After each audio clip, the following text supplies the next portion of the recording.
ಸ್ನೇಹಿತರೆ, ನೀವು ಯಾರಾದರೂ ಐಫೋನ್ ಮತ್ತು ಅಂಡ್ರಾಯ್ಡ್ ಕಂಟೆಂಟ್ ಕ್ರಿಯೇಷನ್ಗೆ 128 GB ಮೊಬೈಲ್ ತೊಗೊಳ್ತಾ ಇದ್ದರೆ ಯಾರೂ ತೊಗೊಳಕ್ಕೆ ಹೋಗ್ಬೇಡ್ರಿ. ಯಾಕಂದರೆ ಈ ಸದ್ಯಕ್ಕೆ ಎಲ್ಲ ಅಪ್ಲಿಕೇಶನ್ಗಳ ಸೈಜು ದೊಡ್ಡದಾಗಿದೆ.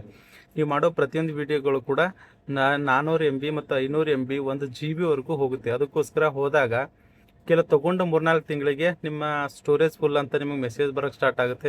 ಪದೇ ಪದೇ ಹಳೆ ವೀಡಿಯೋಗಳನ್ನ ಡಿಲೀಟ್ ಮಾಡಬೇಕಾಗುತ್ತೆ.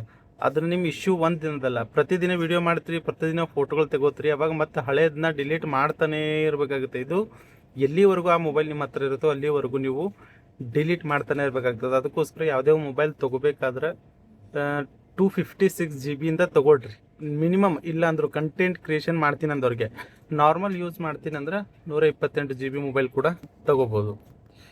ಈ ಮಾತನ್ನು ಯಾಕೆ ಹಂಚ್ಕೊಳ್ತಾ ಇದ್ದೀನಿ ಅಂದರೆ, ಇದು ನನ್ನ ಅನುಭವದ.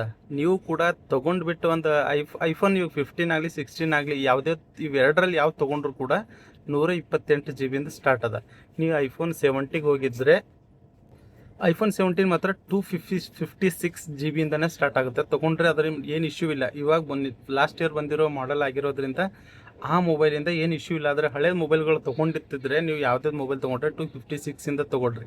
ಯಾಕಂದರೆ ಇವತ್ತೆಲ್ಲ ನಾಳೆಗೆ ನೀವು ಇದು ಇಶ್ಯೂ ಆಗ್ತದೆ, ನಾನು 60,000 ಕೊಟ್ಟು ಕೂಡ ಈ ಮೊಬೈಲ್ ನನಗೆ ಇಶ್ಯೂ ಆಗ್ತಿದೆ ಅಂತ ನಿಮ್ಗೆ ಅನಿಸ್ಬಾರ್ದು ಅಂದ್ರೆ 256 GB ತೊಗೊಳ್ಳಿ. 512 GB ಇರುತ್ತೆ, 1 TB ಇರುತ್ತೆ.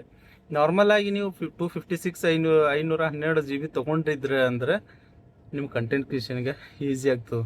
ಇಲ್ಲಾಂದ್ರೆ ಪದೇ ಅದಕ್ಕೊಂದು ಸ್ಟೋರೇಜ್ಗೆ ಪೆನ್ ಡ್ರೈವ್ ಆಗಲಿ ಏನಾದರೂ ಇದನ್ನು ಹುಡ್ಕೊಳ್ಳುವಂಥ ಸಮಸ್ಯೆ ಆಗ್ತದೆ ಸ್ನೇಹಿತರೆ. ಅದಕ್ಕೋಸ್ಕರ ಇದೊಂದು ನನ್ನ ಸಲಹೆ.